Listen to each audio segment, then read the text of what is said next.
दुरूद शरीफ पढ़ें।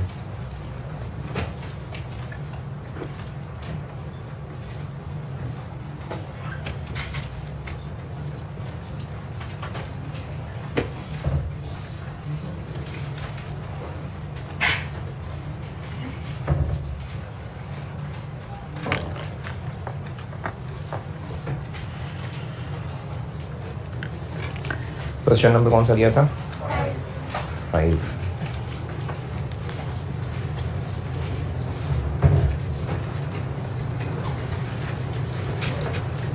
पीडी कितना? 90 प्लस 70 41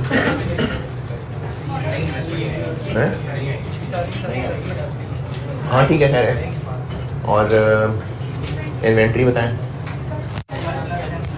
12 प्लस 10, डेटर्स 10 प्लस 12, और बता दें क्रेडिटर्स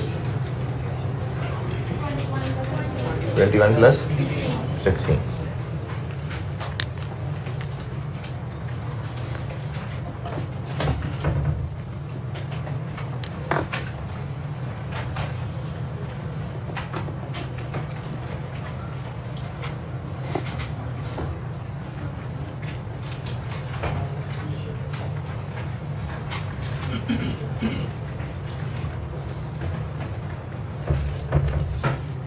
ये मैं कौन सा कर रहा हूँ क्वेश्चन? हाँ 5। ये जो वर्ड्स मिलेंगे ना आपको कि फलाना एसेट वाज अंडर वैल्यूड, फलाना एसेट वाज ओवर वैल्यूड, ये लिख लें अपने पास कहीं। अगर कहा हुआ अंडर वैल्यूड तो इसका मतलब है अंडर वैल्यूड कि अभी वो कम है, यानी फेयर वैल्यू ज़्यादा है। और अगर ओवर वैल्यूड लिखा हुआ इसका मतलब अभी वो ज़्यादा शो हो रहा है, फेयर वैल्यू कम है। अगर किसी एसेट को कहा है कि ये अंडर वैल्यूड है, इसका मतलब फेयर वैल्यू ज़्यादा है।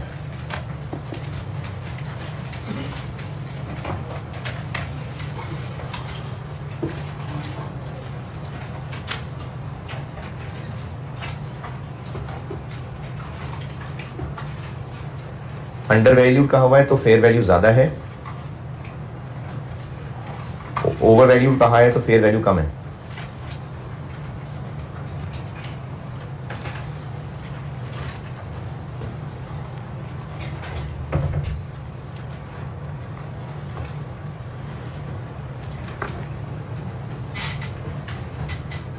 गुडविल की कैलकुलेशन में बताइए, कोई परेशानी मुश्किल है तो जी ठीक है। ये जो बैलेंस शीट में 41 लिखी हुई है इन्वेस्टमेंट, बस सवाल में कहीं जिक्र ही नहीं है पी ने एस के शेयर्स कितने के खरीदे थे, तो ये वही होगी। तो मैंने इन्वेस्टमेंट्स नहीं लिखा ना, बस इन्वेस्टमेंट लिखा हुआ।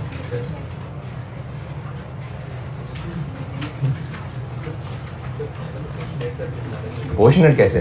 किसके प्रोपोर्शनेट? हाँ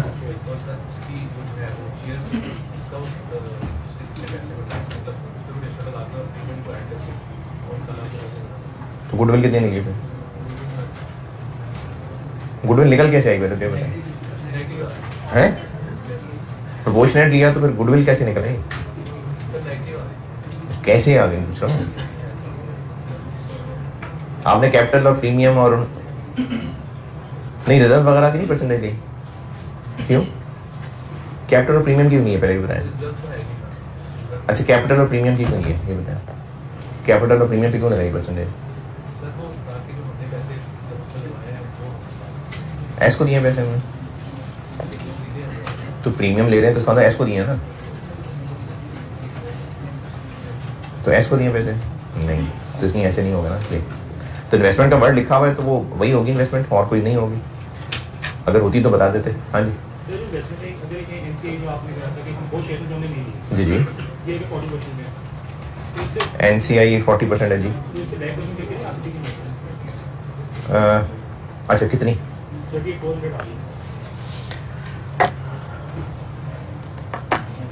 किया जा सकता है लेकिन करना मुनासिब नहीं है, क्योंकि जो हम लोग शेयर खरीद रहे होते हैं ना उसकी कीमत ज़्यादा ही दे रहे होते हैं। जैसे पहले भी एक सवाल में था कि हमने शेयर खरीदे थे 15 रुपए का एक, और NCI की फेयर वैल्यू 14 रुपए थी। पी जो शेयर्स खरीद रहा होता है ना वो मार्केट से महंगे खरीद रहा होता है, क्योंकि पी कंट्रोल ले रहा होता है, तो इसलिए पी हमेशा महंगे शेयर्स खरीदता है। तो इसलिए ये अजम्पशन ज्यादा वीक है कि आप एनसीआई को ही ग्रॉसअप कर लें। ये अजम्पशन ज्यादा बेहतर है कि जो इन्वेस्टमेंट का वर्ड बैलेंस शीट में जब दिया हुआ है तो उसको इग्नोर करना तो इतनी अच्छी अजम्पशन नहीं है ना। तो इसलिए ठीक है, ट्राई अच्छी है, लेकिन एनसीआई की वैल्यू कम होती है, मार्केट प्राइस होती है, जबकि पेरेंट ने हमेशा महंगा शेयर खरीदा होता है क्योंकि वो कंट्रोल खरीद रहा होता है। तो इसलिए जो सवाल में गिवन थी उसी को ही बेहतर है अज्यूम कर लेना। क्यों लगाएं उस पर? क्या पी ने ऐसे शेयर खरीदे? तो आप प्रीमियम से लिंक तभी कर रहे हैं ना कि अगर आप कह रहे जी इस पे इतना प्रीमियम था, इसका मतलब आप कह रहे हैं ये प्रीमियम जो एस की बुक्स में है ये तभी अराइज हुआ है जब पी को शेयर इशू हुए हैं। क्योंकि प्रीमियम क्यों आ रहा होता है बैलेंस शीट में? जब शेयर इशू किए गए प्रीमियम पे। तो अगर आप इस प्रीमियम को लिंक कर रहे हैं पेरेंट से कि पेरेंट ने शेयर खरीदे होंगे तो ही प्रीमियम आया होगा, तो आप ये कह रहे हैं कि पी ने ऐसे शेयर खरीदे, पी ने ऐसे शेयर खरीदे होते तभी एस एंट्री करता ना, कैश डेबिट और शेयर कैपिटल क्रेडिट और प्रीमियम क्रेडिट। तो पी ने ऐसे तो नहीं खरीदे।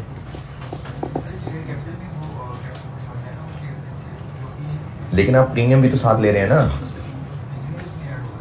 प्रीमियम कब रिकॉर्ड होता है? जिस कंपनी ने शेयर इशू किए होंगे वही प्रीमियम की एंट्री करेगा ना।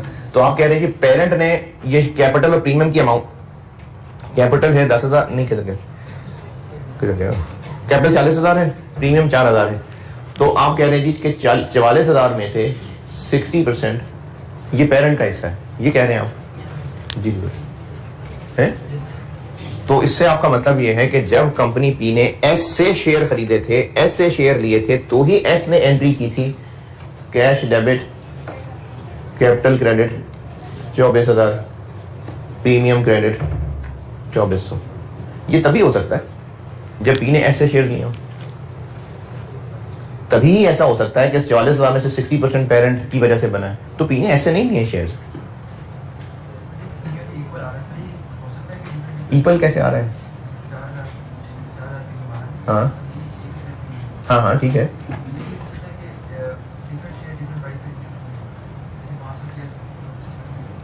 अगर डिफरेंट औकात में क्यों तो हो सकता है, एक वक्त में तो नहीं हो सकता मेरे ख्याल में। मतलब एक वक्त में कैसे हो सकता है कि 25 वाला शेयर भी है जी, 22 वाला भी बताओ कितने वाला चाहिए? नहीं, ऐसे थोड़ी होगा।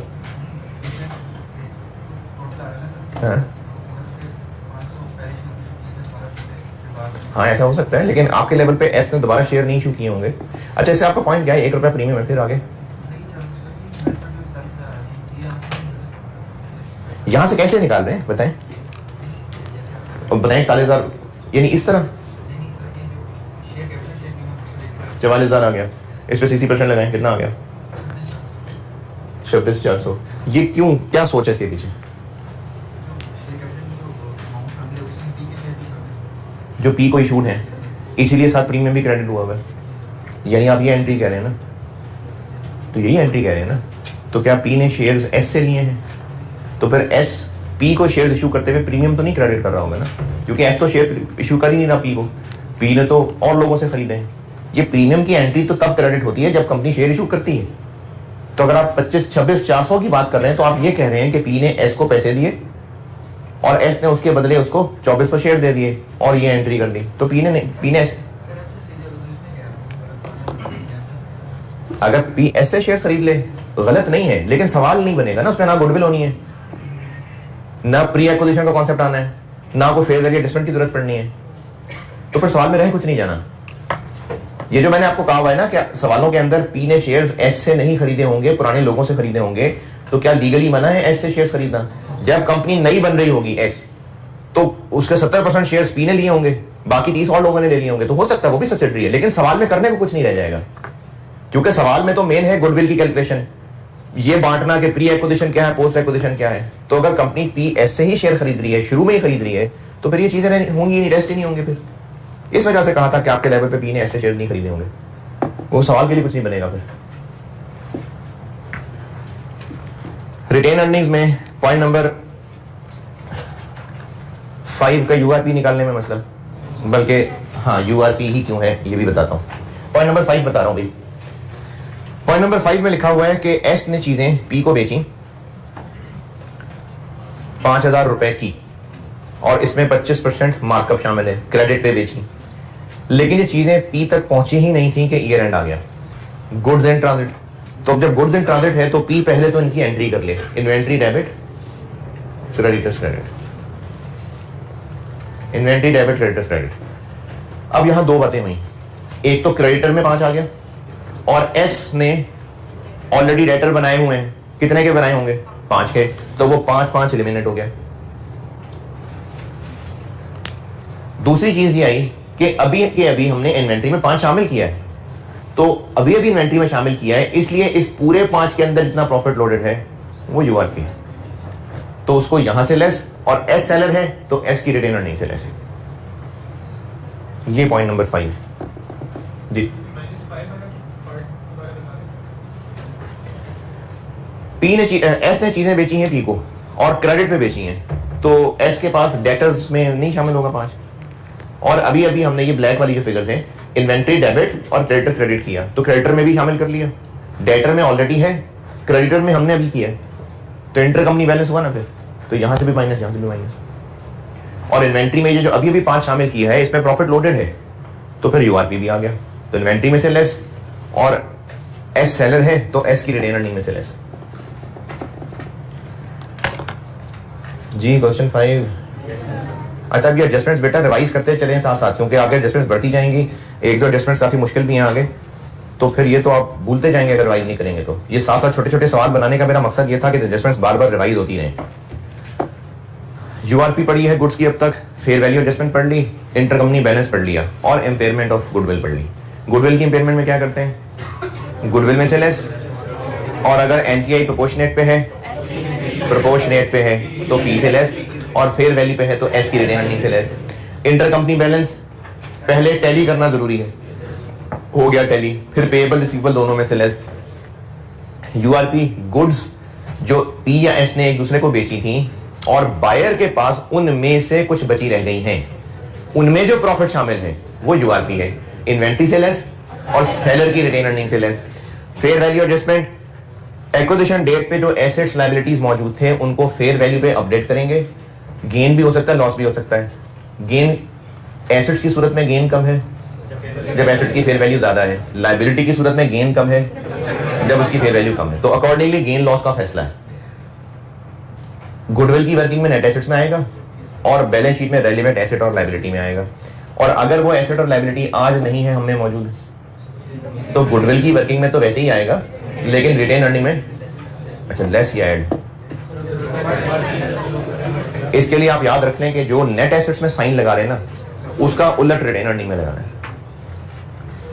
जो नेट एसेट्स में साइन लगाया था फेयर वैल्यू एडजस्टमेंट का, उसका उलट रिटेन अर्निंग में लगाना है। एडजस्टमेंट 4A पे आइए, एडजस्टमेंट 4A।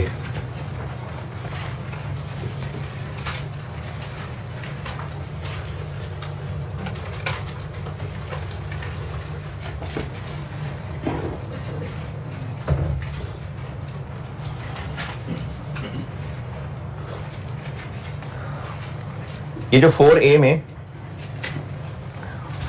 में जो डब्बा बना हुआ है,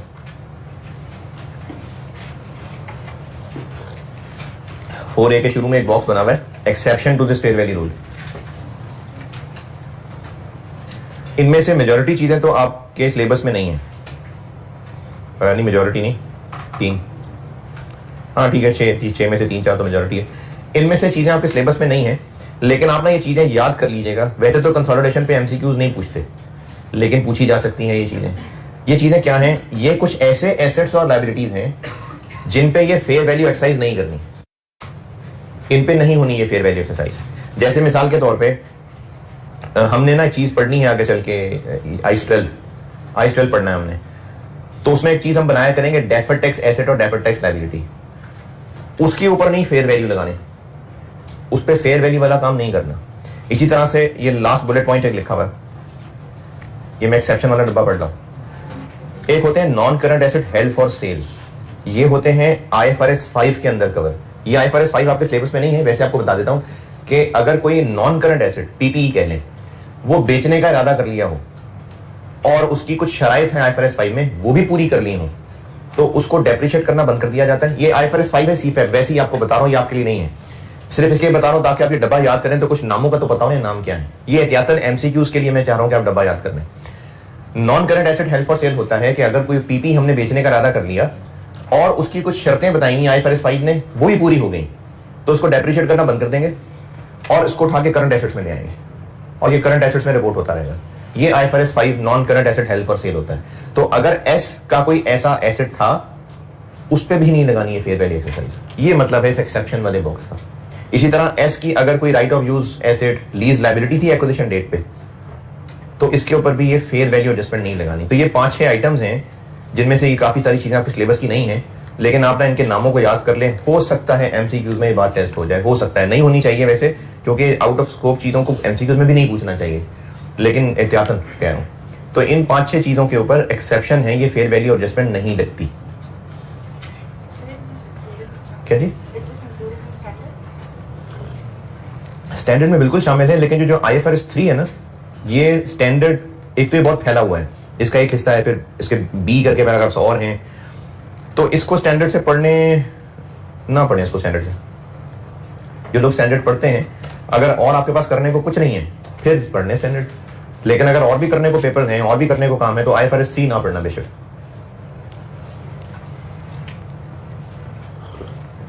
क्योंकि इसमें ना काफी सारी डिस्कशन इस बात पे भी है कि कंट्रोल है कि नहीं है, तो वो हमारे तो न्यूमेरिकल बताया होगा, हमने तो सॉल्व करना है। यानी आपसे कंसोलिडेशन टेक्निक्स टेस्ट हो रही होती हैं, ना कि ये कि साबित करें कि बिजनेस कॉम्बिनेशन है।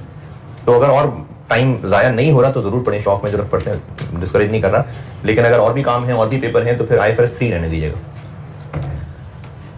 अच्छा जी, और मैंने आपको 4A में से आखिरी नोट नहीं बताया हुआ, बस ये जो कल सवाल क्लास में किया था जिसमें लैंड की फेयर वैल्यू एडजस्टमेंट थी, क्या एडजस्टमेंट की, क्या एडजस्टमेंट की इसके लिए? गुडविल की वर्किंग में नेट एसेट्स में ऐड किया, और PP में क्यों ऐड कर दिया? क्योंकि ग्रुप के पॉइंट ऑफ व्यू की वर्थ ज्यादा है, तो फिर को करें ऐड। और ये फेयर वैल्यू एडजस्टमेंट किस दिन की है? यानी ग्रुप की नजर में ये एक्विजिशन डेट पे ही एक ज्यादा वर्थ का एसेट था, तो बैलेंस शीट में भी इसको ज्यादा वर्थ पे लिखना है। कल तो सवाल में लैंड थी, अगर बिल्डिंग होती तो यही करते कि ग्रुप की नजर में बिल्डिंग उस दिन ही 10 नहीं 12 की थी, तो अगर ग्रुप की नजर में उस दिन बिल्डिंग 10 नहीं 12 की थी, तो फिर डेप्रिसिएशन भी तो करें ना। कल वाले सवाल में हमने एडजस्टमेंट ये की थी कि इधर कर दिया था 2 ऐड, और गुडविल की वर्किंग में लैंड, वो जो आपने क्लास में सवाल किया था उसकी बात कर रहा हूं, 2 यहां पर ऐड किया था। गुडविल की वर्किंग में नेट एसेट्स में ऐड किया था, क्योंकि ये उस एक्विजिशन डेट की एक एडजस्टमेंट थी। और PP में क्यों ऐड कर दिया था? क्योंकि S ने तो अपनी बुक्स में इसको अपडेट नहीं किया, ये तो कंसोलिडेशन एडजस्टमेंट है। S की बुक्स में तो आज भी वो उसी 10,000 पे ही आ रहा है, लेकिन अगर ग्रुप को लगता है कि 10 नहीं 12,000 का एसेट है, तो ये ग्रुप को कब लगता था? तो अगर ग्रुप की नजर में एसेट 10 नहीं 12 का था, तो S तो 10 को डेप्रिशिएट करता आ रहा है। तो अगर हम ग्रुप में इसको 10 की बजाय 12 कहने लगे हैं, तो फिर हमें इसकी 2,000 के ऊपर मजीद डेप्रिसिएशन चार्ज करनी पड़ेगी। कितने अरसे की? जब एक्विजिशन की थी तब से लेके आज जब बैलेंस शीट बना रहे हैं। तो जो एसेट फेयर वैल्यू एडजस्टमेंट पे, जिस एसेट पे फेयर वैल्यू एडजस्टमेंट कर रहे हैं, अगर वो डेप्रिशिएबल एसेट है, तो फिर हमें एक्स्ट्रा डेप्रिसिएशन की भी एडजस्टमेंट करनी पड़ेगी। जिस एसेट पे भी हम फेयर वैल्यू एडजस्टमेंट कर रहे हैं, अगर वो डेप्रिशिएबल एसेट है, तो फिर फेयर वैल्यू एडजस्टमेंट करने के बाद उसके ऊपर एक्स्ट्रा डेप्शन की भी एडजस्टमेंट करनी पड़ेगी। क्या होगी एडजस्टमेंट, क्या होनी चाहिए? अगर हमने PP को बढ़ाया है तो फिर डेप्शन और चार्ज होगी ना, और चार्ज करेंगे तो यहां से माइनस, और किसकी रिटेन अर्निंग से माइनस? S की। क्यों S की? क्योंकि वो एसेट ही S का है। और कैलकुलेशन कैसे होगी? इस 2,000 के ऊपर ही इस एक्स्ट्रा अमाउंट को डेप्रिशिएट करना है, जो भी मेथड बताया है। इस extra by default straight line, इस एक्स्ट्रा अमाउंट के ऊपर हम डेप्शन चार्ज करेंगे तो डायरेक्टली एक्स्ट्रा डेप्शन आ जाएगी।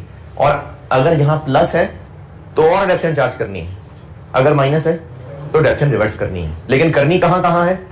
यहां। और दूसरा फैक्ट, S की रिटेन अर्निंग है। 4B पढ़ लें, 4B जी।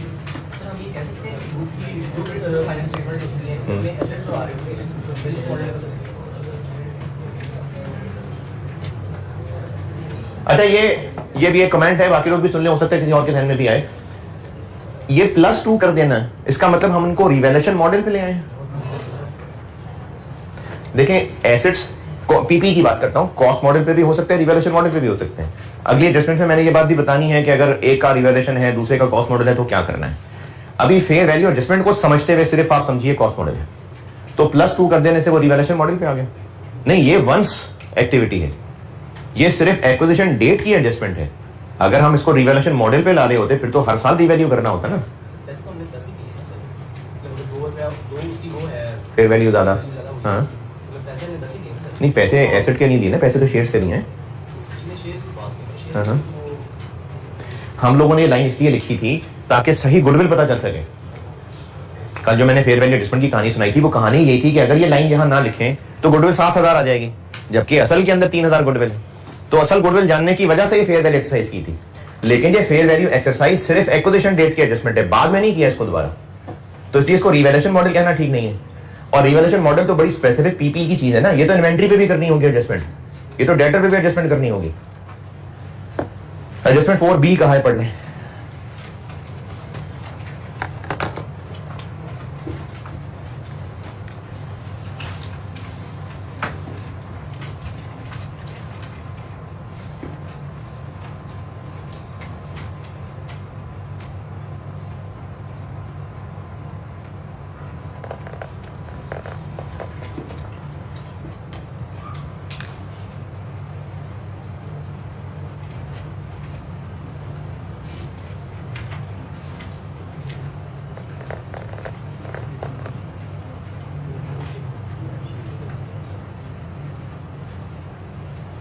हाँ जी 4B पढ़ लिया। चलिए अब आ जाए क्वेश्चन 6 पे। लास्ट टाइम क्या, यही जो मैं कह रहा था कि अगर ये प्लस है तो फिर तो हमें डेप्शन और चार्ज करनी है, यहाँ से भी माइनस और एस की रिटेन अर्निंग से माइनस। लेकिन अगर ये नेगेटिव एडजस्टमेंट थी तो फिर डेप्शन रिवर्स करनी है, यहाँ भी प्लस, एस की रिटेन अर्निंग में भी प्लस है, तो फिर इसकी जरूरत नहीं है, वो प्रॉफिट लॉस में कवर हो जाएगी बात। जब हम fair value adjustment retain earning में से माइनस करेंगे तो उसको कवर कर देगा।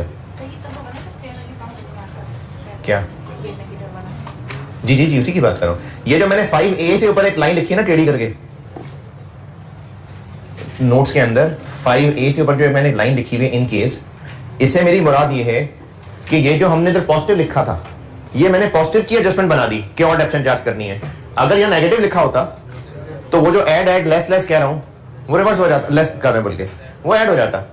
ये लास्ट लाइन का ये मतलब है कि अगर ये फेयर वैल्यू एडजस्टमेंट पॉजिटिव की बजाय नेगेटिव होती तो वो जो ऊपर मैंने लिखा है कि एसेट में से डिडक्ट हो जाएगा, एस की रिटेन अर्निंग में से डिडक्ट हो जाएगा, वो बात डिडक्ट की जाएगा ऐड में कन्वर्ट हो जाएगी। क्वेश्चन 6 पढ़ लें और आप के हौसले के लिए मैं सवाल बोर्ड पे कर देता हूं, क्योंकि सारे सवाल अगर मैं आपको कहूंगा करने के लिए तो कुछ कमजोर दिल बच्चे होंगे वो आस्ता आस्ता डाउन होते जाएंगे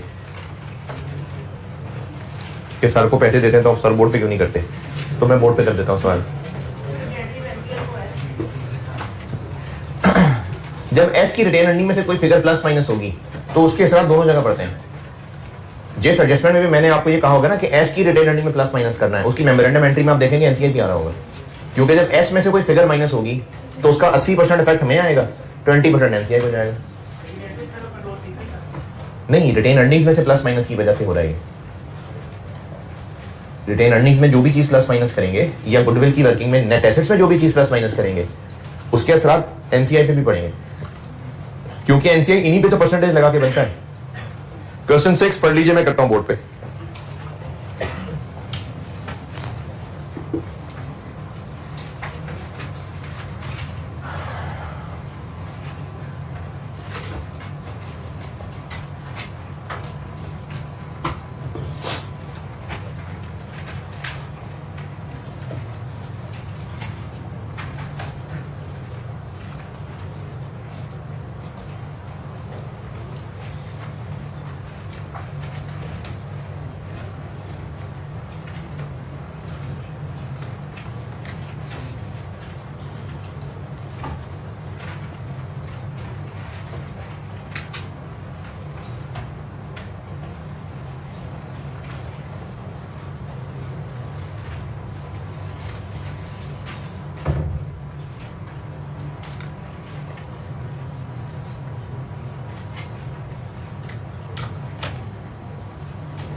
जी पढ़ लिया तो मैं करूँ।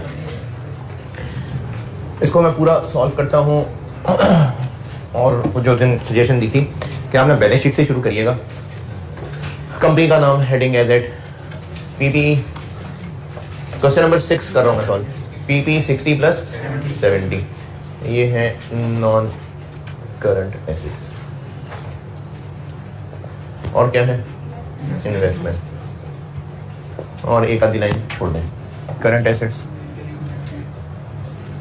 अच्छा, इन्वेस्टमेंट कितनी है? 38। करंट एसेट्स में inventory 12 plus 15, debtors 21 plus 13, cash 5 plus 7।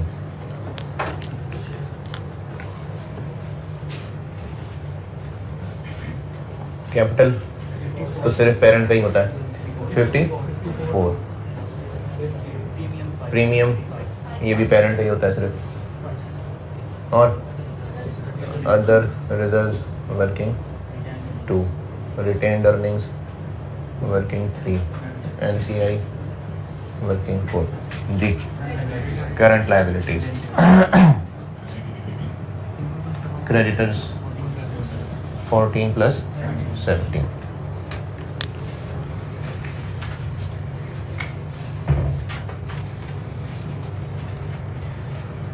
अच्छा, अगर तो कंट्रोल रख सकते हैं तो फिर तो सारी वर्किंग्स भी साथ ही खोल लें। अगर आपको लगता है कि मैच बच जाएगा, फिर वर्किंग बेशक सारी ना खोलें, एक एक करके कर लें।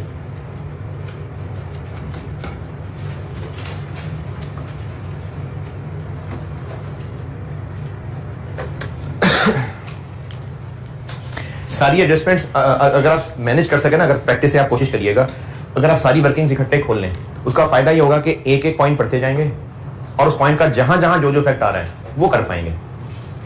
लेकिन अगर आप आसान लगे तो फिर रहने दीजिएगा, फिर एक एक वर्किंग करके संभाल लीजिएगा। इन्वेस्टमेंट, अब इसमें फिर यही बात है कि एस के शेयर्स कितने में खरीदे नहीं बताए, तो ऊपर बैलेंस शीट में इन्वेस्टमेंट आ रही है, इतने की खरीदे होंगे 38,000। चले, यहां मैं रुक के वेट कर रहा हूं, यहां तक पहुंच जाए फिर आगे चलता हूं।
एनसीआई फेयर वैल्यू पे है कि प्रोपोर्शनेट है?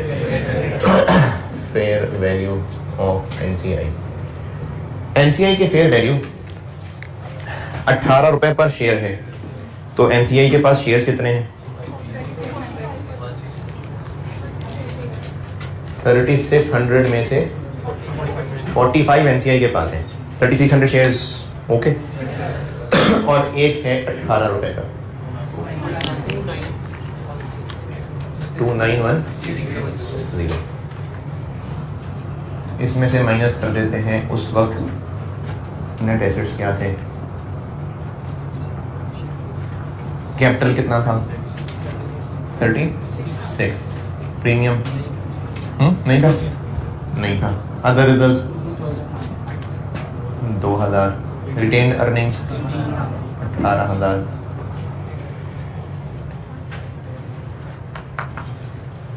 और क्या था? बस इसको टोटल कर दो। फेयर वैल्यू एडजस्टमेंट भी है। फेयर वैल्यू एडजस्टमेंट है प्लांट की कितनी है? मैंने आपको बताया था कि जब फेयर वैल्यू एडजस्टमेंट डल जाएगी ना तो इस टोटल को कहते हैं fair value of net assets. ये दिया हुआ है आपको 60,000। बैलेंस करेंगे तो ये बन जाएगी 4,000 की पॉजिटिव फिगर। ये फेयर वैल्यू एडजस्टमेंट है प्लांट की।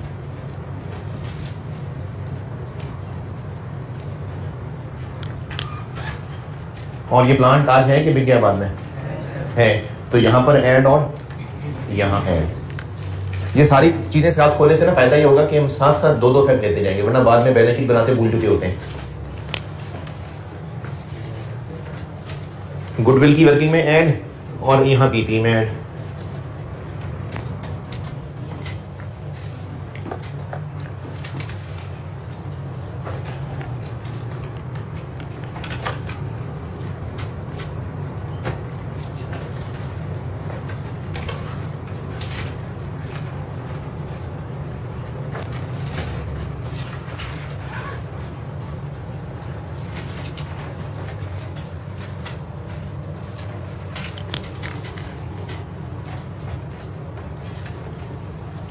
पी की रिटेन अर्निंग्स 63,000। एस की retain earnings 47,000। Pre acquisition 18,000।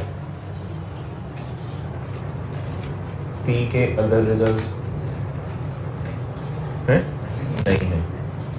S के अदर रिजल्ट्स प्री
अंतर वर्किंग फैलाए ना, मैंने फिर मूव करना था सर।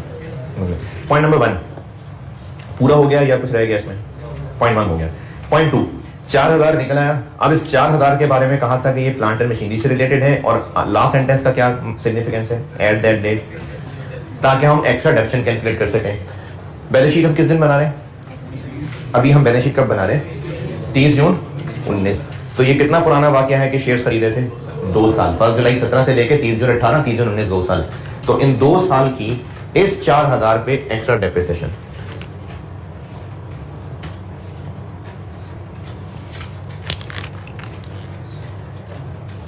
चार 4,000 के पास जिंदगी कितनी थी?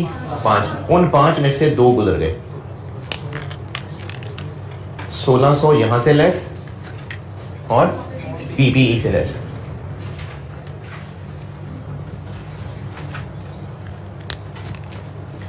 ये थी 4B एडजस्टमेंट।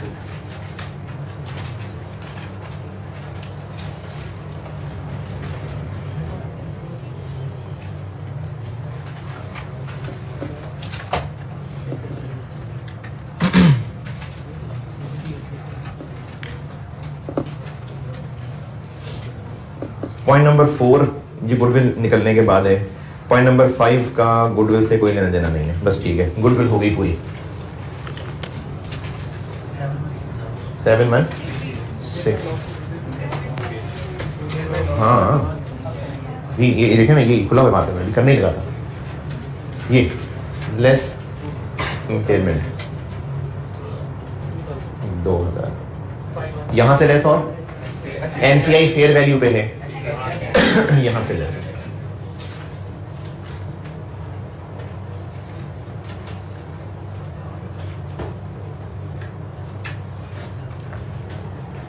ये हो गई क्लोज 5160।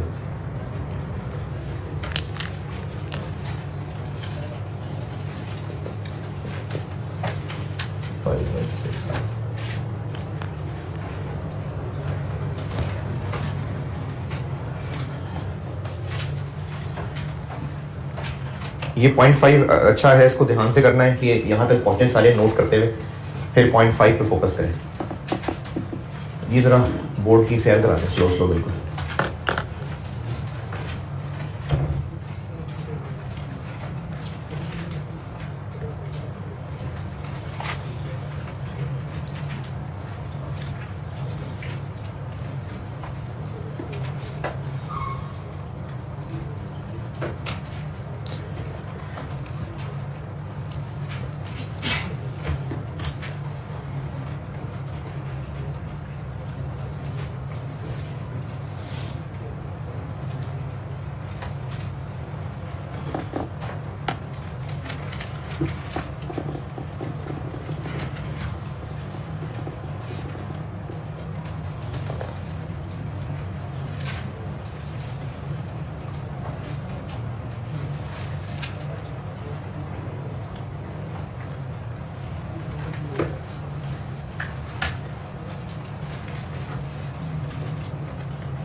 ठीक है, नोटेड।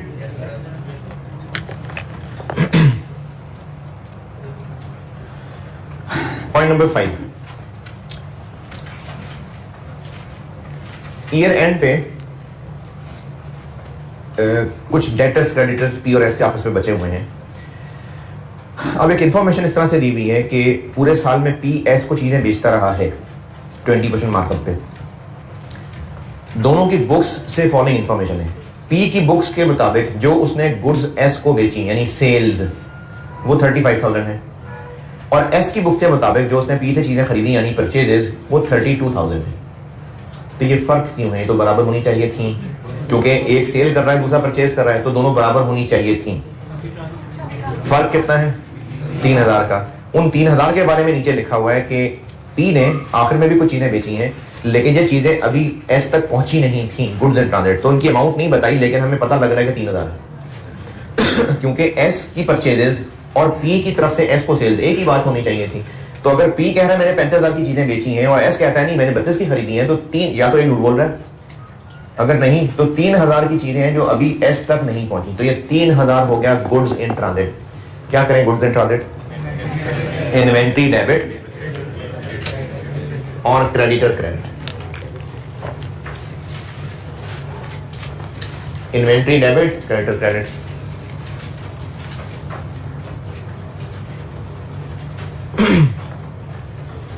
इसके अलावा अभी मैं वो उसको पूरा करता हूं। इसके अलावा क्या एस ने जो चीजें खरीदी थी इनमें से भी कुछ मजीद अभी उसके स्टॉक में पड़ी हुई हैं? ये जो एस ने इस साल में 32,000 की चीजें खरीदी हैं पी से, क्या उनमें से कुछ अभी भी एस के पास हैं? पॉइंट नंबर 5 की सारी अंग्रेजी में ये जो एस ने चीजें कहा है मैंने खरीदी हैं 32,000, देखें एस कह रहा है मैंने 32,000 की टोटल परचेजेस की हैं, पी कहता है कि मैंने 35,000 की हैं। चलो ये 3,000 तो समझ आ गया कि गुड्स इन ट्रांजिट है। इनमें से क्या ईयर एंड पे कुछ बची रह गई हैं चीजें एस के पास? ऐसा कुछ कहा है? तो बस ठीक है, नहीं बची होती तो बता देते। तो फिर सिर्फ और सिर्फ ये 3 ऐसा है जो अभी अभी हमने इन्वेंट्री में शामिल किया है, इस पे यूआरपी की एडजस्टमेंट लगेगी। जो पी ने सारा साल में एस को चीजें बेची, बल्कि नहीं, जो एस ने सारा साल में पी से चीजें खरीदी, अगर इनमें से कुछ मजीद बची रह गई होती तो उन पे भी यूआरपी एडजस्ट होता और इस 3 पे भी होता। इस 3 पे क्यों? क्योंकि अभी हमने इन्वेंटरी में ऐड किया है गुड्स एंड ट्रांजिट, लेकिन इस 3 का तो पता है, बाकियों में से नहीं पता कुछ बचा हुआ है कि नहीं, तो नहीं बचा हुआ। इस पे यूआरपी कैलकुलेशन की क्या करें? कहां से लेस, कहां ऐड? इन्वेंटरी से लेस, और सेलर कौन है? तो पी में से लेस। 3000 मार्कअप है, मार्कअप 120,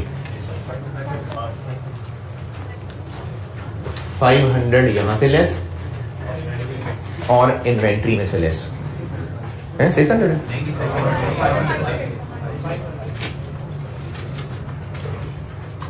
यहां से लेस, यूआरपी इन्वेंट्री में से लेस और सेलर के प्रॉफिट में से लेस। जी यूआरपी की एडजस्टमेंट तो देखनी होती है जब बायर के पास ये चीजें अभी भी पड़ी हैं। हाँ ठीक है, ये जो एस ने पी से खरीदी है, अगर इनमें से ईयर एंड पे कुछ बची होती एस के पास ही, तो उन पे हम करते यूआरपी की एडजस्टमेंट।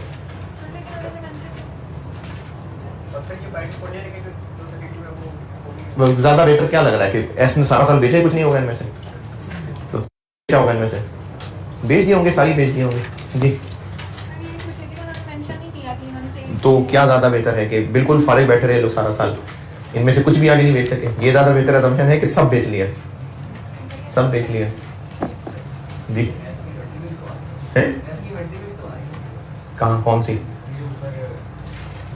नहीं तो एस सिर्फ पी से तो नहीं खरीदता चीजें, एस और भी खरीदता होगा। अभी तो एस के क्रेडिटर्स आ रहे हैं 17,000 बैलेंस शीट में, जबकि ये कहता है मैंने पी को 8,000 रुपए देने, तो और भी होंगे ना क्रेडिटर्स। गुड्स एंड ट्रांजिट और यूआरपी डन। अब ये बाकी कहानी क्या है वो सुन लें।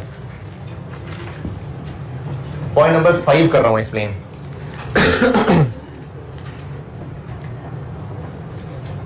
इसको वर्किंग की कह देता हूं। चलें,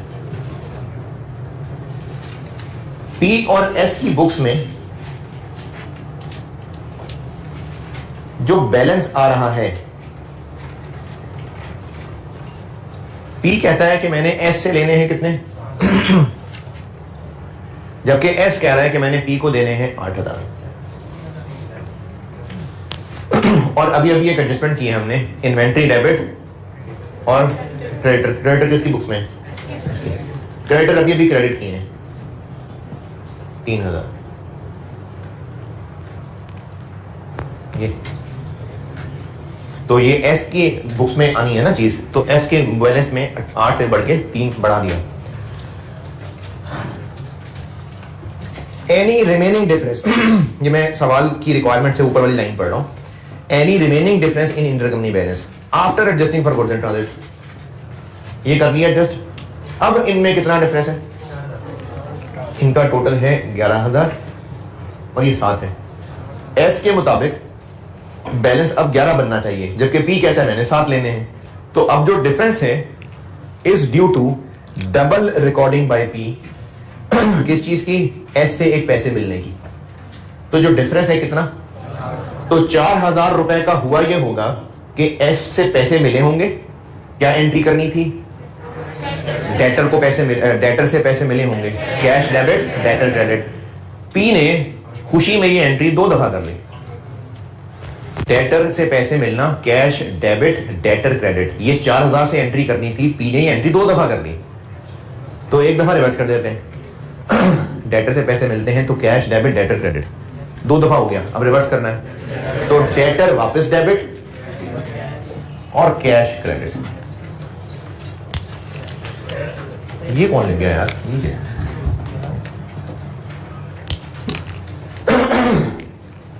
डेटर से पैसे मिलने की एंट्री होती है कैश डेबिट डेटर क्रेडिट, 2 दफा हो गई, तो एक दफा रिवर्स कर देंगे, कैश क्रेडिट कर देंगे और डेटर वापस डेबिट कर देंगे। और अब ये 11 और 11 टैली कर गए, तो इस 11 और 11 को डेटर में से भी माइनस और क्रेडिटर में से भी माइनस। अब ये सही इंटरकंपनी बैलेंस टैली कर गया ना, तो अब ये दोनों में से एलिमिनेट हो जाएगा। ये पॉइंट नंबर 5 है। जी जी,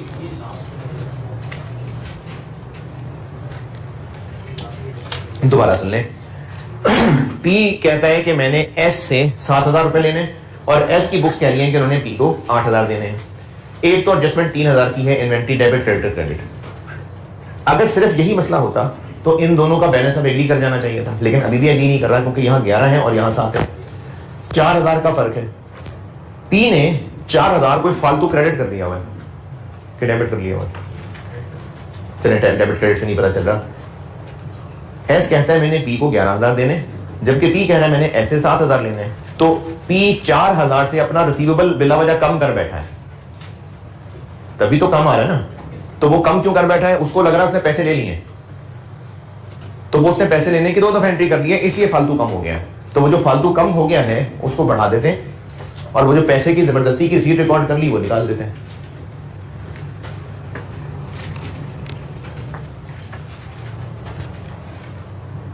और बस हम बाकी चीज़ें समेट लेते हैं। ये हो गया 3,000, इस पे लगाए 55%, 1 से, और बस यही है डायरेक्ट का हिस्सा।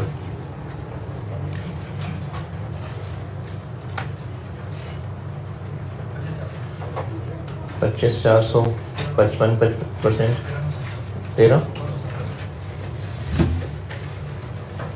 970, 76, 470।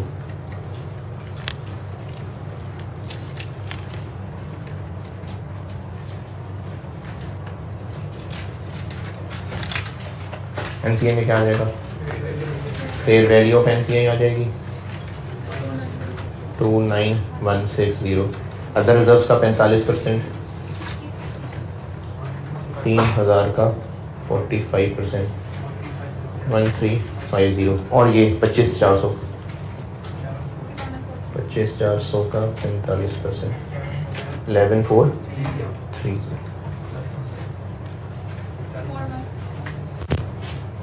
4,1,940।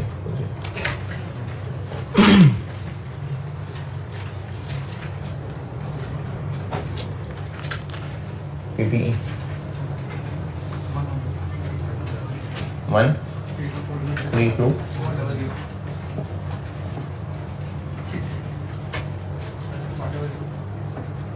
29,500, 20,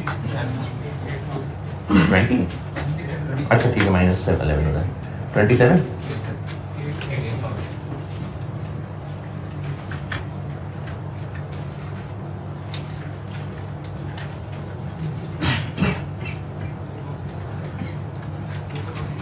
202,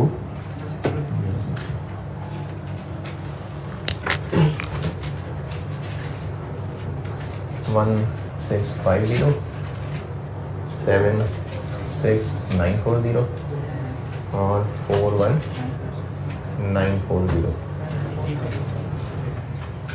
कितने? 23,000। रनिंग ठीक नहीं है? 470, अच्छा 470 कितना ही है?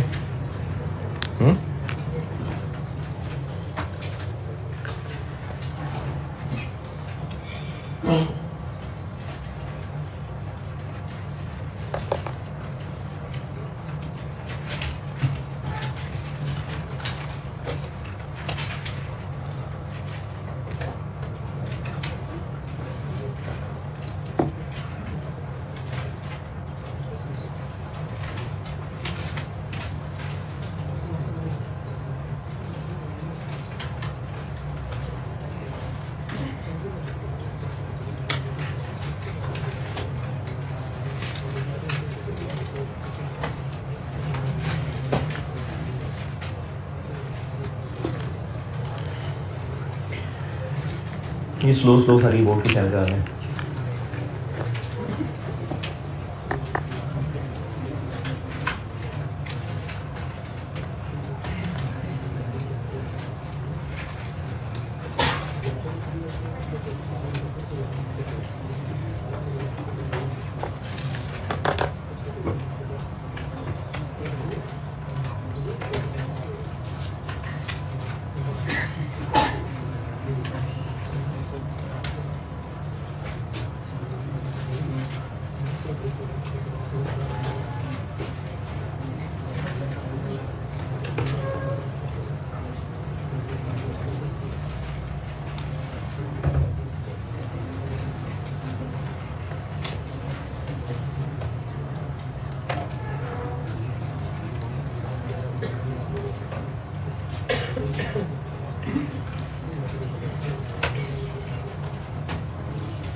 जी सारा नोटेड।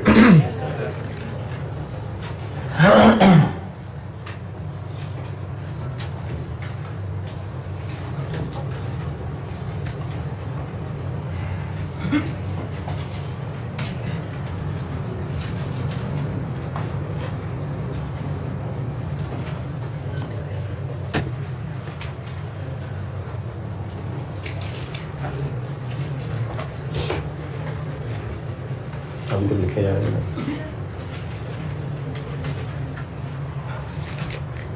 एस के कुछ इनटेंजिबल एसेट्स ऐसे हो सकते हैं जो IAS 38 ने मना किया हुआ था। मेनली उसमें वही हैं जो इंटरनली जनरेटेड होने की वजह से मना किया था। अगर वो परचेज होते तो मना ना करते। जिसमें एक तो हम कर ही चुके, गुडविल, ये एस का एसेट है लेकिन इंटरनली जनरेटेड थी तो मना था। अगर परचेज होती तो कोई मसला नहीं था, इसलिए हमने इसको ऐड कर दिया। इसी तरह से एस के कुछ और एसेट्स भी हैं जो इंटरनली जनरेटेड होते हैं इसलिए मना किए होते हैं। कौन से? Brand, customer list, must head, publishing title. Internally generated थे इसलिए मना थे। अगर एस के उन लोगों ने, चलो ब्रांड की मिसाल देता हूं, एस के वो लोग जो शेयर्स बेच रहे थे उनको पता है कि हमारे 2-3 ब्रांड्स बहुत जबरदस्त मशहूर हैं और उनकी बहुत वर्थ है। अगर हम वैसे वो ब्रांड ही किसी को बेचना चाहते तो बड़े पैसे लेते, लेकिन वो इंटरनली जनरेटेड होने की वजह से बुक्स में नहीं आ रहे तो इक्विटी कम आ रही होगी, ज्यादा शो हो रही होगी। Balance sheet, assets, liability, equity, इतने बड़े बड़े एसेट्स हैं वो दिखाई नहीं रहे बैलेंस शीट में क्योंकि IAS 38 ने मना किया हुआ है, तो इक्विटी कम आ रही होगी ना। लेकिन उनको पता है कि इनकी वर्थ है। अब जब वो कंपनी पी को शेयर्स बेचेंगे अपने तो उनके पैसे भी तो लेंगे या नहीं लेंगे? बिल्कुल लेंगे पैसे। तो ग्रुप पॉइंट ऑफ व्यू से अब उनके पैसे दिए जा रहे होंगे बैलेंस शीट में गुडविल की तरह, उनको भी अब लाना पड़ेगा। दोबारा, ये जो गुडविल हमने कैलकुलेट की है ये एस की गुडविल है ना, एस का अच्छा नाम है, लेकिन एस की बैलेंस शीट में क्यों नहीं था? क्योंकि इंटरनली जनरेटेड थी, IAS 38 ने मना किया हुआ था। लेकिन इन शेयर होल्डर्स को पता था हमारे बिजनेस का अच्छा नाम है, तभी तो उन्होंने पी को शेयर्स बेचे तो पैसे लिए, पी ने उसके पैसे पे किए हैं, इसलिए वो अब एक परचेज गुडविल बनके ग्रुप बैलेंस शीट में एसेट आ गया। तो इसी तरीके से अगर एस का कोई इंटरनली जनरेटेड ब्रांड था, कोई इंटरनली जनरेटेड कस्टमर लिस्ट थी जिनकी वर्थ बाहर मौजूद थी लेकिन बैलेंस शीट में क्यों नहीं थे? क्योंकि IAS 38 ने मना किया था। अब जब वो लोग अपने शेयर्स बेचेंगे तो उनके भी तो पैसे लेंगे ना, क्योंकि बड़ी वर्थ वाले ब्रांड्स हैं, तो पी ने उनके भी पैसे दिए होंगे, इसलिए IFRS 3 के मुताबिक उनको भी इज्जत के साथ ग्रुप बैलेंस शीट में लाना पड़ेगा एज एन एसेट। नहीं क्या इख्तलाफ है कोई? है?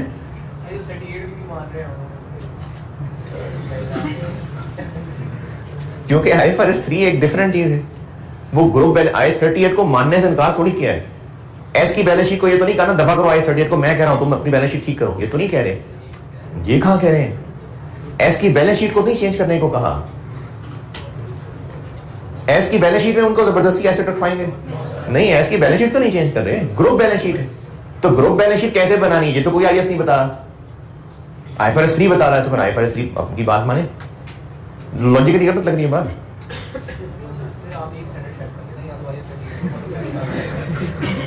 IAS 38, अच्छा फिर एक स्टैंडर्ड सेट करें ना, IAS 38 रखें, फिर IAS 16 क्यों रखता है? फिर एक स्टैंडर्ड रखें ना, ये अच्छी बात नहीं है। IAS 16 क्यों रखा हुआ है? IAS 38 रखें बस, ठीक है। हाँ जी, तो IAS 38 इंडिविजुअल फाइनेंशियल स्टेटमेंट्स को डील करता है, IFRS 3 ग्रुप फाइनेंशियल स्टेटमेंट्स को डील करता है। तो IFRS 3 ये तो नहीं कह रहा कि इंडिविजुअल के अंदर भी उसको आप ब्रांड का एसेट कह दें, तो ग्रुप के अंदर कहना है। तो ग्रुप में हमने जितने भी एस के वो एसेट्स थे जिनकी वर्थ मौजूद थी, जो मैंने नाम लिए हैं, ब्रांड, वो brand, customer list, publishing title must head, इनको IAS 38 ने मना किया हुआ था क्योंकि इंटरनली जनरेटेड है, परचेज होता तो मना ना करता। तो अब वो परचेज बन गए क्योंकि उसके पैसे दिए होंगे यकीनन पी ने, तो अब वो ग्रुप बैलेंस शीट में आ जाएंगे। क्या करें इनकी एडजस्टमेंट कैसे? यकीनन पेरेंट ने पैसे दिए होंगे, यकीनन पेरेंट ने उनके भी पैसे दिए होंगे, तो वो यहां लिखेंगे तो सही गुडविल निकलेंगे नहीं। इसको डील करने के लिए क्या करना है ये आपको समझने में आसानी हो जाएगी, उम्मीद है जो बात बताने लगा हूं। उस ब्रांड की मिसाल है, ब्रांड है फेयर वैल्यू 8,000 और नेट बुक वैल्यू एस की बुक्स में इसकी नेट बुक वैल्यू 0। क्यों 0? तो आप इस 8,000 को ऐसे डील कर लें जैसे फेयर वैल्यू एडजस्टमेंट होती है। एस की बुक्स में था ही नहीं एसेट, जबकि उसकी फेयर वैल्यू है 8,000, तो फेयर वैल्यू एडजस्टमेंट वाली बात हो गई। अब इस 8,000 को क्या डील करें? गुडविल की वर्किंग में नेट एसेट्स में ऐड कर लें और वहां पीपी में ऐड कर लें। अगर इंटेंजिबल एसेट्स पहले से आ रहे हैं तो ठीक है, नहीं तो अब डाल दें इंटेंजिबल एसेट्स। तो इस 8,000 को यहां ऐड कर लें और यहां पर उसको एक लाइन क्रिएट कर दें इंटेंजिबल एसेट्स। अगर पहले ही है इंटेंजिबल तो उनमें ऐड कर दें। और अगला काम क्या करें? ये तो एक्विजिशन डेट की बात है। अब ईयर एंड तक इस 8,000 को इमोर्टाइज भी करें। क्या करें उसके लिए? जितने साल अब तक गुजर गए उतने ईयर्स की इमोर्टाइजेशन इंटेंजिबल में से लेस कर दें। चार्ज करनी है ना इमोर्टाइजेशन, और किस में से? एस, क्योंकि एसेट तो एस का है, नजर अब आना शुरू है लेकिन है वो ब्रांड एस का, तो उसको यहां से लेस कर देंगे। एडजस्टमेंट 6 बता दिया आपको। G5 मैंने इसलिए स्किप किया है क्योंकि उसको समझाने में टाइम लगना था, तो वो कल करा दूंगा। 6 बताइए आपको, एडजस्टमेंट नंबर 6 पढ़िए। एडजस्टमेंट 6 पढ़िए और पूरी पढ़िए, फिर मैं देखता हूं कि जो उसमें 7 से ऊपर मैंने लाइन लिखी है ब्रैकेट में वो समझ आएगी कि नहीं। इसलिए पूरी पढ़िएगा, एडजस्टमेंट नंबर 6 सारी पढ़िएगा, हेडिंग 7 तक सब पढ़िएगा, हेडिंग 7 से ऊपर तक।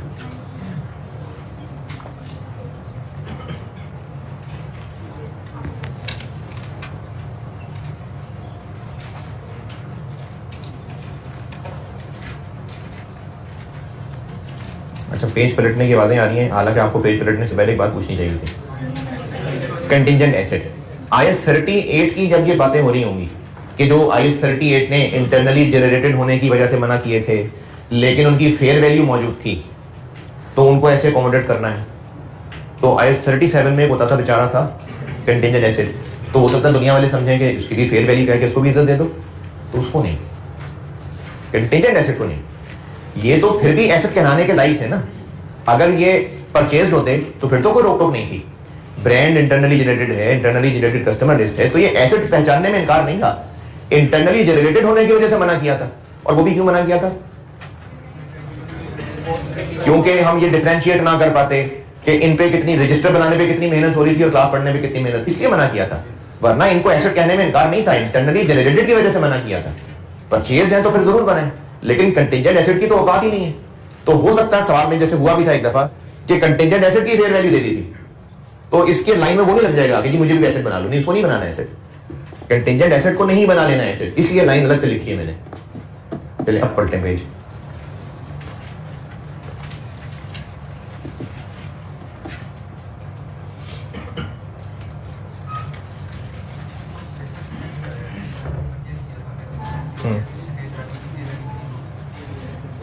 बाद में फेयर वैल्यू बढ़ गई।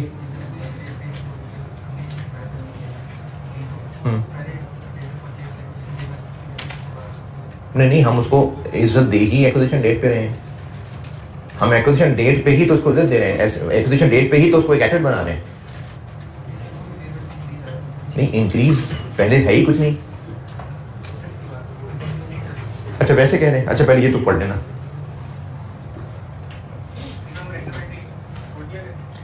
पढ़ के समझ आती है तो ठीक है, नहीं तो छोड़ दिया करें।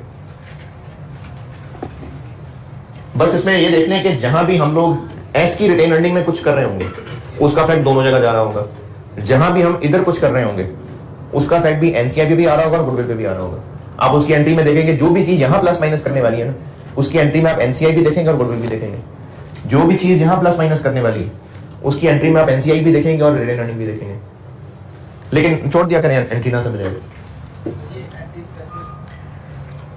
यार, होनी चाहिए तो नहीं, क्योंकि इनकी एंट्रीज तो बुक्स में नहीं है, होनी चाहिए नहीं, वैसे हुई भी नहीं है कभी ना, कभी CFAP में ना FAR2 में, इसलिए होनी चाहिए नहीं।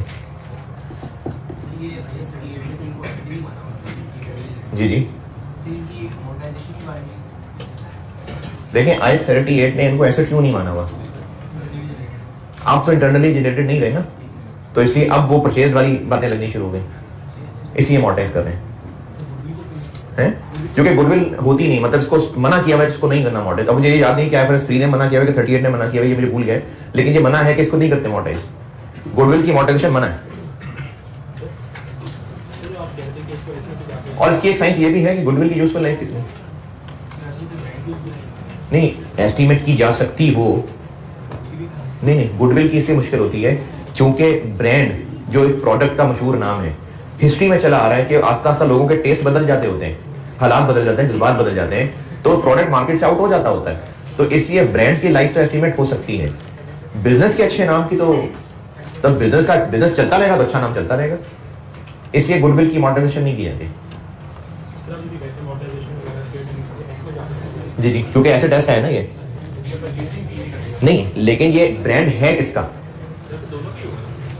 दोनों का कहने से बात नहीं चलेगी ना, क्योंकि रिटेन अर्निंग के दो अलग अलग कॉलम बनाए हुए हैं। सवाल ये पूछा है कि ये जो ब्रांड है इंटरनली जनरेटेड, ये एस का एसेट है कि पी का एसेट है? तो एस की बैलेंस शीट में क्यों नहीं आ रहा था? एस की बैलेंस शीट में I38 के मना करने से नहीं आ रहा था, वरना है ये एस का एसेट, तो इसको अमॉर्टाइज करेंगे तो अमॉर्टाइजेशन चार्ज भी फिर यहां करेंगे हम ना, ये कह के कि दोनों का एसेट है, दोनों का है तो कहां से करना है, किसी एक जगह से तो करना है ना, तो एस में से करना है क्योंकि ये एस का एसेट। अगले वीक में मिड टर्म है, और वो जो मैंने कहा था असेसमेंट के बाद वाला, असेसमेंट कहां तक थी? लीजिस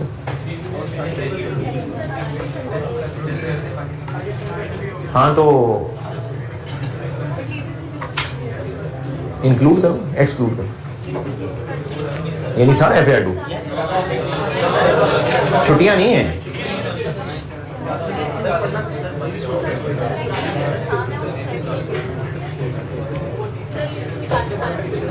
लीज निकाल के सारा कुछ,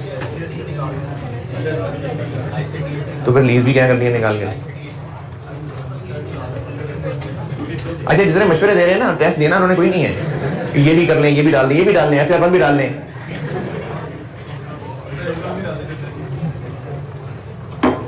नहीं ज्यादा हो जाएगा। जिससे पहले क्या किया 37 10 कंसोलिडेशन नहीं, इसका अलग से टेस्ट करूंगा, अभी कंसोलिडेशन नहीं। अच्छा चलें, लीजेस 1037 ये हैं लीजेस और 1037। जी मैं बताने लगा, ठीक है, लीजेस और 1037। अब मुझे भी बता देना यार लिख के। अच्छा, एक दो आखिरी बातें सुन लेना, फिर वो बात बीच में रह जाएगी। जवाब दे दिया मैंने आपको, एस में से लेस करना है। वो जो मैंने 7 से ऊपर ब्रैकेट में 2.25 लाइनें लिखी हुई हैं, ये वो चीज है कि मैंने आपको समझाने के लिए वो फेयर वैल्यू से रिलेट कर ली ना बात, जैसे फेयर वैल्यू एडजस्टमेंट करते हैं। तो अब इसमें सवाल ये बनता है कि क्या पता है ब्रांड आज बेच दिया होता, एक्विजिशन पे था, बाद में बेच दिया इसको, तो फिर जैसे फेयर वैल्यू एडजस्टमेंट में राइट वाला कॉलम था, फिर वो बन जाएगा क्या, यहां ऐड और यहां लेस, ये ब्रैकेट में लिखा हुआ मैंने। वो जो फेयर वैल्यू एडजस्टमेंट का राइट वाला कॉलम है ना, ये मैंने वो ब्रैकेट में लिखा हुआ है कि यहां ऐड 8000 और यहां से लेस 8000। बैलेंस शीट में नहीं लिखना, अमॉर्टाइजेशन भी चार्ज नहीं करनी, ये ब्रैकेट के अंदर लिखा हुआ मैंने। होमवर्क है क्वेश्चन नंबर कौन सा किया अभी? 6 किया ना, तो होमवर्क है जी 8, क्वेश्चन 8 होमवर्क है। वो 7 नहीं, मैंने वो एडजस्टमेंट 5 नहीं बताई ना। क्वेश्चन नंबर 8 होमवर्क है। कल क्या बात की थी मैंने? कल मैंने कहा था कुछ भी नहीं कहा।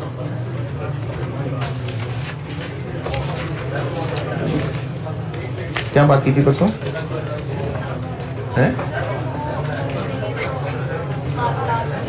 अच्छा, हाँ,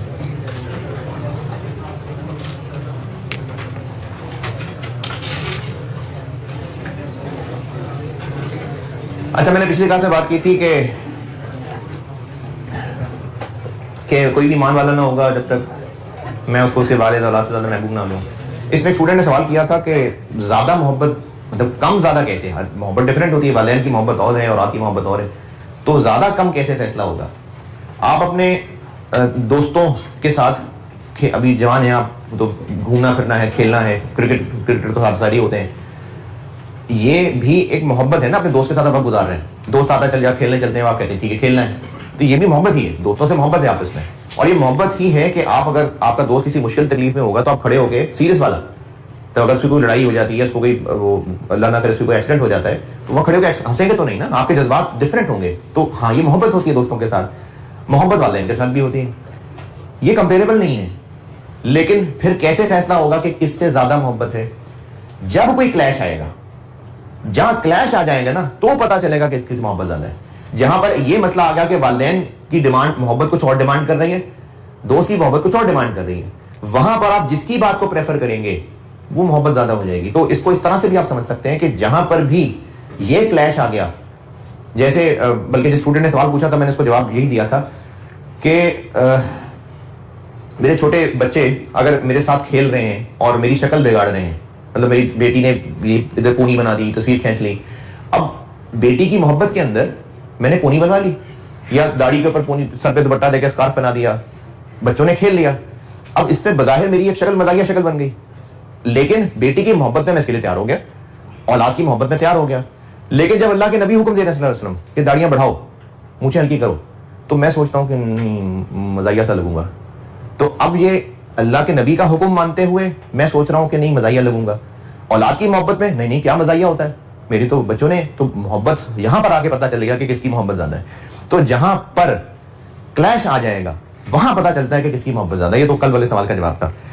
अच्छा, अब दोस्तों के हवाले से एक बात, जो बुराई है उसमें कशिश होती है ज्यादा, अच्छाई में कशिश होती है बहुत कम। इनफैक्ट अच्छाई में कशिश ना होने के बराबर होती है। इनफैक्ट वो धकेलने वाली फोर्स क्या होती है, चलो खैर, बस धकेलने वाली फोर्स, जबकि बुराई के अंदर कशिश होती है। तो अगर आपके वालिदैन आपका भला चाहते हो तो आपको बुरे लोगों की कंपनी से वो अवॉइड करने को कहते हैं। इन्हें अगर आपके बचपन में इस तरह का फेस गुजरा है कि कोई बुरा है, देखने में बुरे की बात नहीं कर रहा, मतलब देखने के बुरे से मेरी मुराद ये थी कि बज़ाहिर इतनी खराब आदतें हैं जो सबको नजर आ रहा है, तो वालिदैन आपको मना करेंगे उसके साथ, नहीं बैठो, नहीं उठो बैठो। अच्छा, वालिदैन जी क्यों मना कर रहे हैं? क्योंकि वो बुरा है, आप अच्छे हैं, तो आप पे उसका असर हो जाएगा। तो आप ये भी तो जवाब दे सकते हैं जी, मैं अच्छा हूं तो मेरा भी तो उस पर असर हो सकता है ना। नहीं, लेकिन होता नहीं है इस तरह। बुराई का असर ज्यादा जल्दी हो जाता है, अच्छाई का असर उस तरह से नहीं हो पाता है। तो इसलिए दोस्तियों में ये चीज बहुत क्रिटिकल होती है। तिरमिज़ी 2378, सैयदना अबू हुरैरा रज़ियल्लाहु तआला अन्हु से रिवायत है कि रसूलुल्लाह सल्लल्लाहु अलैहि वसल्लम ने फरमाया, आदमी अपने दोस्त के दीन पर होता है, आदमी अपने दोस्त के दीन पर होता है, बस तुम में से हर एक ये जरूर देखे कि वो किसके साथ दोस्ती कर रहा है। अच्छा, अच्छे